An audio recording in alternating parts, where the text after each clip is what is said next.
안녕하십니까.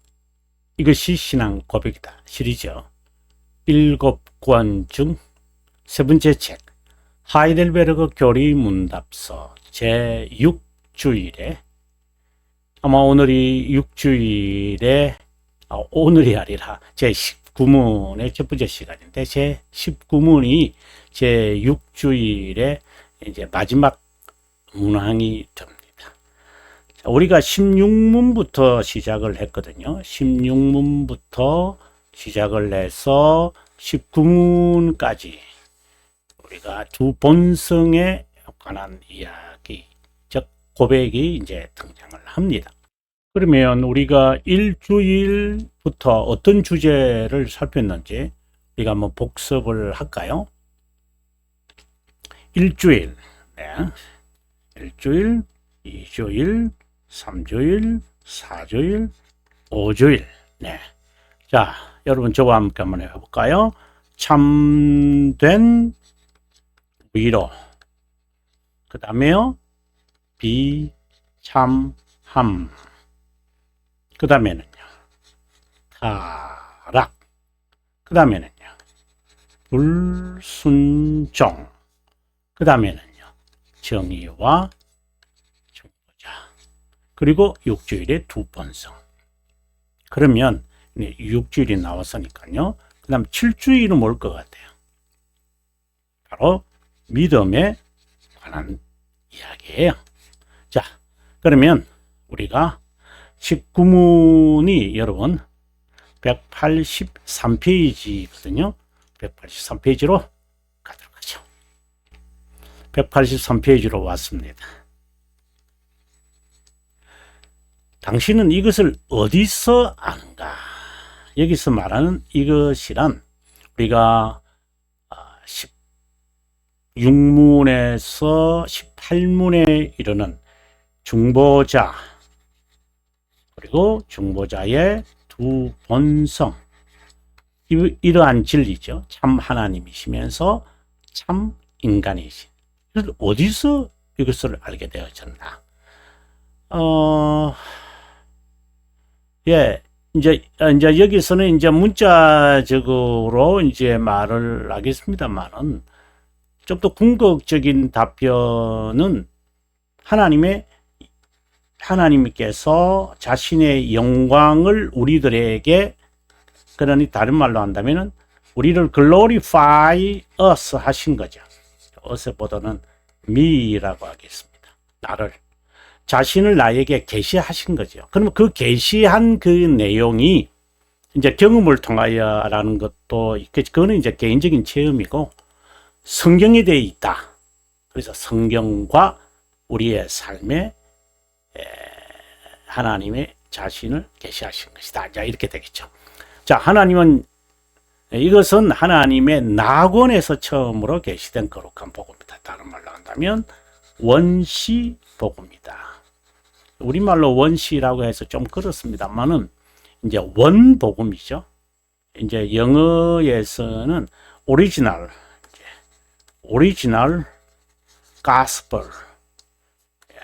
가스펠이라고 했으니까 원죄 또는 원의 원복음 이제 이렇게 이제 이야기하는데요.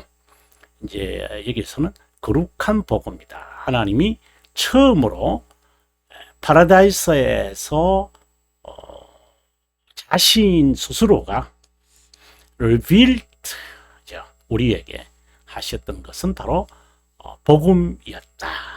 그것이 예수 그리스도로 말미암아 회개하라 천국에 가까웠느니라 하는 이 복음의 메시지 선포는 이미 에덴 동산에서 되어진 것이다. 이렇게 보는 겁니다.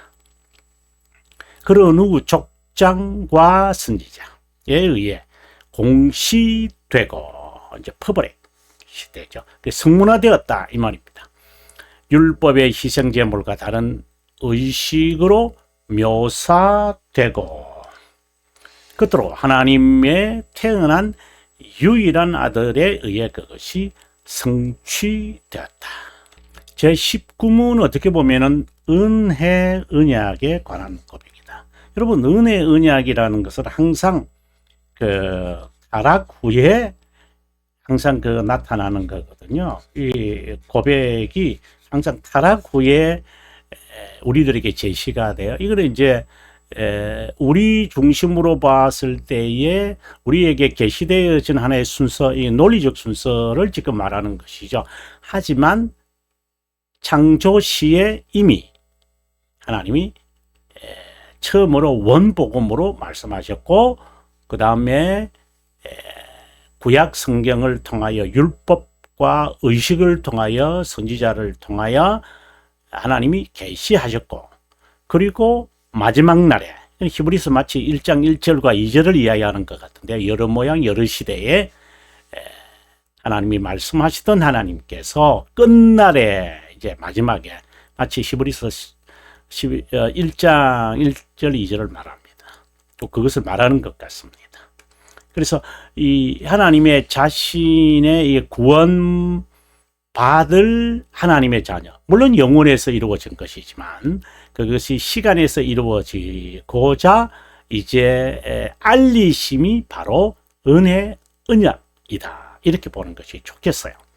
여기에 7항이 이제 은혜 언약에 관한 그 언약에 관한 거잖아요.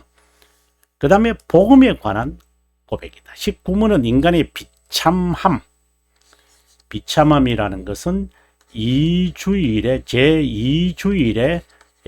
있는 내용이죠. 타락한 인생은 어디서 나오나? 비참함, 그 다음에 타락, 불순종, 이제 이렇게 우리가 순서를 우리가 밟았잖아요. 이제 그것처럼 타락한 인생은 어디서 나오나? 거룩함의 불완전은 어디서 일어나나? 이 거룩함이라는 것은 우리가 지난 시간에 살폈습니다만은 그 성화라고 우리 신학에서 좀 번역되어 있는데 조금 조심스러워야 할 부분이고요. 이 거룩함의 불완전은, 이것은 왜 우리의 거룩함에 이루어지는 이 성취라기보다는 실천이라고 하는 게 좋겠네요. 실천이 왜 불어나나? 라는 등과 같은 맥락의 질문이다. 율법, 불순종, 복음, 견인과 관련이 맺는다. 하나하나.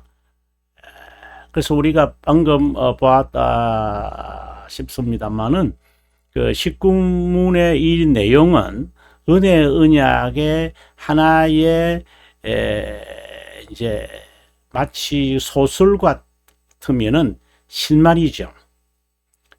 실마리들 복선을 이제 마치 이제 전개하는 그 장르와 같은 것입니다. 자, 언약 신앙은 정말 제가 강조하는 거고요. 언약 신앙에서 언약 신학이 나옵니다. 이것은 개인의 학자들의 견해입니다. 그래서 자칫하면 그 철학일 수 있어요. 그래서 스콜라주의로 빠질 수 있는 거예요. 그래서 색깔 논쟁이 될 수 있죠. 그래서 굉장히 조심해야 돼요, 실제로는. 이 신학이라고 하는 이 시스테메릭이잖아요. 이 분류 시스테메릭의 분류를 하기 때문에 아리스토텔레스의 철학의 인식론이 들어올 수밖에 없어요. 그리고 우리가 적절하게 독을 사용하는 것이죠. 네. 언약 신앙은 개혁 신앙의 핵심이다. 개혁 신앙의 핵심이다. 그래, 언약 신앙과 개혁 신앙의 포함 관계를 본다면은 개혁 신앙이 언약 신앙을 포함하고 있다. 그래서 이렇게 우리가 봐야 되겠죠. 개혁 신앙 어디에서 나옵니까? 이렇게 물어보면은 지금 우리가 공부하고 있는 신앙 교리에서 나옵니다. 그럼 신앙 교리는 어디에서 나옵니까? 성경입니다. 그런데 왜 우리가 칼빈의 선생으로 돌아가서 해석을 보려고 합니까? 그분이 가장 성경을 잘이란 말보다 바르게 해석을 하셨기 때문입니다. 이렇게 이제 말할 수 있죠. 영혼에서 하나님께서 작정한 구원의 진리는 시간에서 언약의 형식으로 명시된다. 이 말은 다른 말로 한다면 하나님이 선택된 자에게 인류의 일부를 선택하시고 자비함을 베풀기로 하셨는데 그것이 시간에서는 언약의 형식으로 나타난다. 그래서 칼빈 선생이 자비함의 언약이다. 또는 뭐 자비함의 언약이라고도 할 수 있고 또는 이제 merciful 이걸 형용사로 이렇게 표현을 하면은 자비로운 언약이다. 이렇게 이제 이야기할 수도 있죠. 뭐 자비함의 언약이다. Covenant of Mercy라는 말이나 Merciful Covenant. 다른 의미는 아닙니다. 물론 선택된 자를 향하는 것이지 이거는 분명히 여러분 알고 설정해야 합니다. 대중의 인기를 위해 만인 구원설을 주장하는 교파가 있지만 가문이설로 구원의 진리를 어둡게 왜곡하는 나쁜 행위다. 영원한 작정은 자비함을 제가 말하고자 하는 단어가 나오네요. 정의를 유기된 자에게 베푸는 것이다. 시간에서 인간의 타락으로 인해 이 작정은 언약의 형식으로 명시되었다. 제가 이제 여기 언약, 이제 카버넌트 이제 이 이야기를 하는데 그냥 노파십에서 여러분에게 알려드립니다. 그 성경 신학을 하는 후배 이제 박사학위를 받았는데 그 언약이라는 주제로 박사학위를 받았어요. 정말 훌륭한 분이죠. 그에게 여러 이제 논문을 쓰면서 그와의 대화가 있었어요. 아담과 맺은 언약, 그 다음에 노아와 맺은 언약, 아브라함과 맺은 언약, 다윗과 맺은 언약, 그리고 예레미야에 나타난 언약, 그리고 바벨론 시대에 있었던 에스겔과 맺는 언약. 이제 이런 이제 언약의 체결되어지는 여러 경우들을 보면서 이제 언약의 이제 발전 그리고 이제 이것을 이제 논문으로 이제 그래서 창세기에 있은 그 언약, 그래 행위 언약이라고 보통 조직신학에서 말하는데 이제 그것을 이제 발전시키는 논문을 쓰면서 그와 대화하고 또 그에게서 여러 이야기를 들었어요. 그리고 또 하나 이제 언약도 covenantal 이리 터죠. 사람들이니까 언약도 우리말에는 이제 언약도라고 그래요. 스코틀랜드 신앙인들을 말하는 거거든요. 이제 이러한 그 언약 그리고 난 다음에 이제 프레스비테리안 장로 교도 이런 말로 이제 바뀌어지잖아요. 자, 이렇게 우리는 지금 시간에서 나타난 그렇게 살아간 사람들을 말하지만 실제로는 영원에서 작정된 그 하나님의 자비함을 베풀겠다 하신 하나님의 그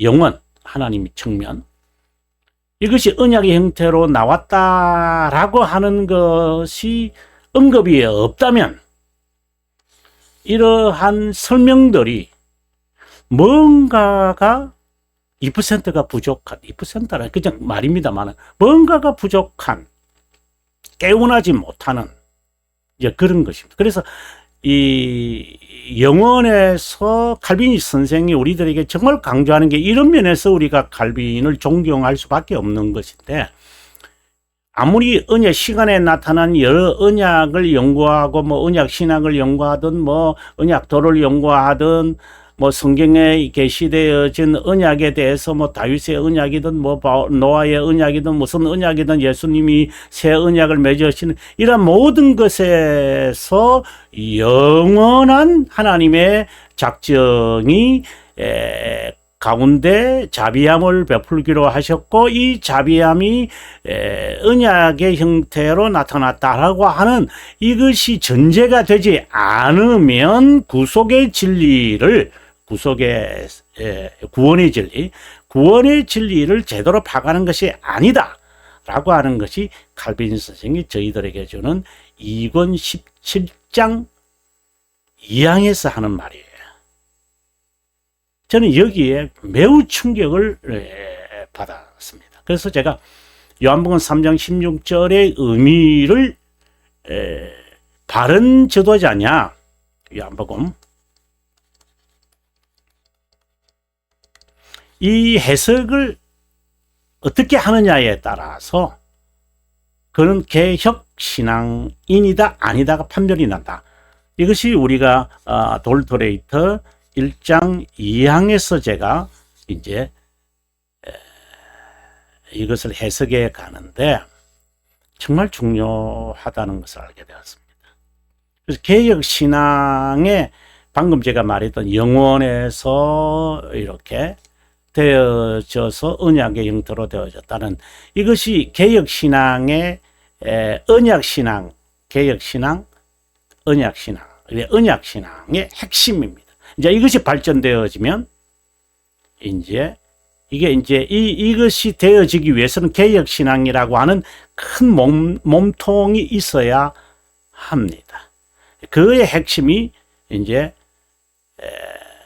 돌토레이터 1장 2항에서 해석되어져. 그 요한복음 3장 16절의 내용입니다. 아무튼 정말 중요한 내용. 제가 그 주석을 쓰면서 제가 놀라움을, 그리고 칼빈 선생의 기독교 강요가 얼마나 위대한 걸작이냐를 다시 한번 제가 깨닫게 되었죠. 아무튼 좀 설명이 좀 많은데요. 영원한 작정은 언제나 그리스도 안에서 선택되고 그분으로 말미암아 불순종하는 자 가운데 선택된 자를 구원하는 그리스도를 중심으로 한다. 이 설명이 아주 중요합니다. 그래서 이 설명에 대한 그 요약이 간단하게 나오는 게 어디 나오느냐? 웨스트민스터 신앙고백서 12장. 웨스트민스터 12장이 이제 양자, 지난 시간에 제가 좀 설명을 했는데, 양자됨에 대한 설명할 때 그 1항이 한항으로 끝나잖아요. 그게 이 말이 아주 간략하게 드러납니다. 12장만이 아니라, 그 다음에 돌토레이터 2장 8항, 2장 8항에서 잘 나타나고, 전체에 다 퍼져 있는데, 굳이 하나만 이렇게 탁 집어서 여러분에게 말한다는 게 조금 조심스럽기도 합니다. 그러나, 먼저 선지식을 갖기 위해서는 12장이나 이제 돌토레이터 2장 8항, 돌토레이터 2장 8항 같은 이것을 먼저 이제 입문으로 이제 파악하는 것이 좋죠. 이제 이래야 이제 개혁신앙에 대한 입문이 시작하는 거예요, 실제로는. 순종이나 선행은 조건이 아니라 자연스러운 거룩한 삶이다. 이 삶을 완벽하게 이루어야 구원이 주어지는 것도 아니다. 무상으로 베풀어지는 자비함, 의와 거룩, 만족의 증가. 받은 자는 자연스럽게 선택에 합당하고 적합한 자로 살아간다. 칼빈 선생은 언약신앙을 소개하면서 칼빈 선생의 그 대단한 이야기인데요. 14장이죠. 3권 14장. 이신칭의를 11장부터 이제 시작을 하잖아요. 3권 11장부터 시작을 했다가 14장으로 이제 마무리하거든요. 그 다음에는 이제 15장부터는 14장입니다. 여러분, 15장부터 이제 18항, 이제 여기까지는 행위에 대한, 어떻게 보면 선행이죠. 그래서 헛된 맹세, 헛된 공로, 수용의 근거, 보상, 이제 이런 등등을 이제 칼빈이 이제 4번에 걸쳐서 이제 설명을 하죠. 자, 이제 칭의를 마무리하는 이제 그 장이 14장인데 거기서 4가지로 밝힙니다. 하나는 하나님에 대한 지식을 전혀 모른 채로 우상 숭배에 몰두하는 자, 유기된 자겠죠. 그런 딱 이렇게 규정할 수 있어요. 그 다음에 성례에 참여하기 시작했으나 입술로 그분을 고백할 뿐 행위로는 하나님을 부인하고 불결한 삶을 사는 명목상인 기독교인, 쉽게 말하면 중생의 경험이 없는 사람, 그렇게 이제 말할 수 있겠고요. 근데 제가 이제 붙인 이름입니다. 사악한 심정을 헛된 거칠어로 숨기고 외식하는 자, 이거는 중생한 척하는 사람. 마지막 네 번째, 하나님의 성령으로 중생된 자들로서 참된 거룩을 갈망하는 사람.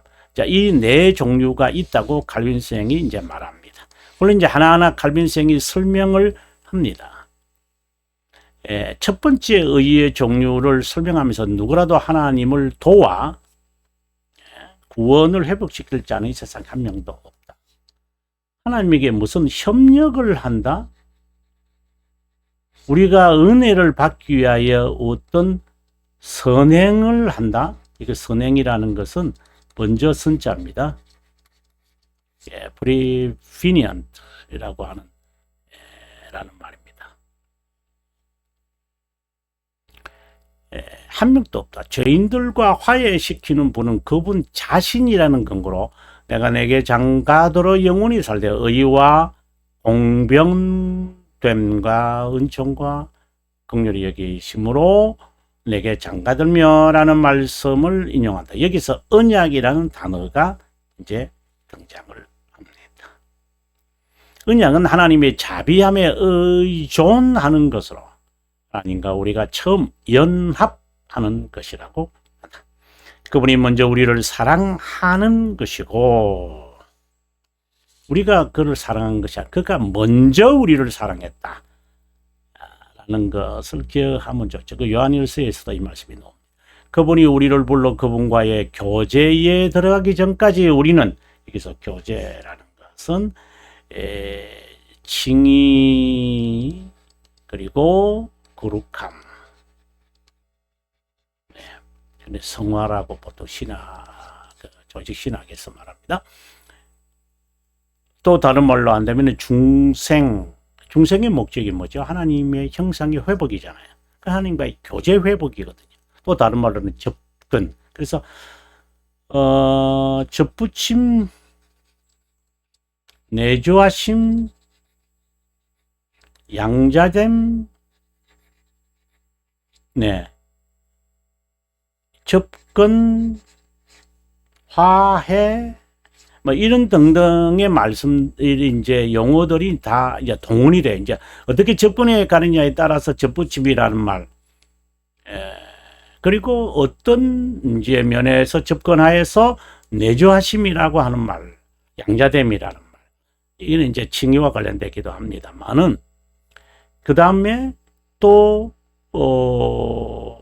하나님에게 접근, 이는 액세스잖아요.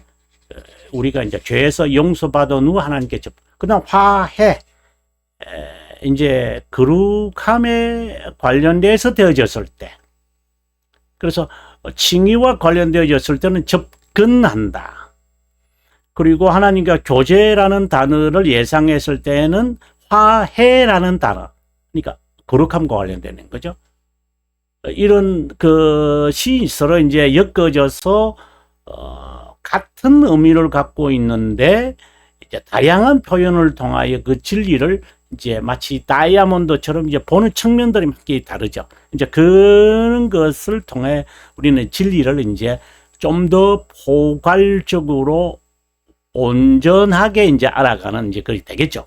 자, 아무튼 그 교제에 들어가기 전에 우리는 여전히 적이었고 어두움이었더니 죽었더니 이 표현으로 그 후사였다. 이렇게 이야기를 지금 하는 것이죠. 예, 다음 시간에 185페이지로 가서 공부하기를, 좀 언약에 관해서 아주 중요하니까 185페이지 여러분 뵙도록 하겠습니다. 예, 긴 시간 동안 시청해 주셔서 고맙고요. 저는 다음 시간에 함께 할 것을 약속드리고 남은 시간 행복하시기 바랍니다.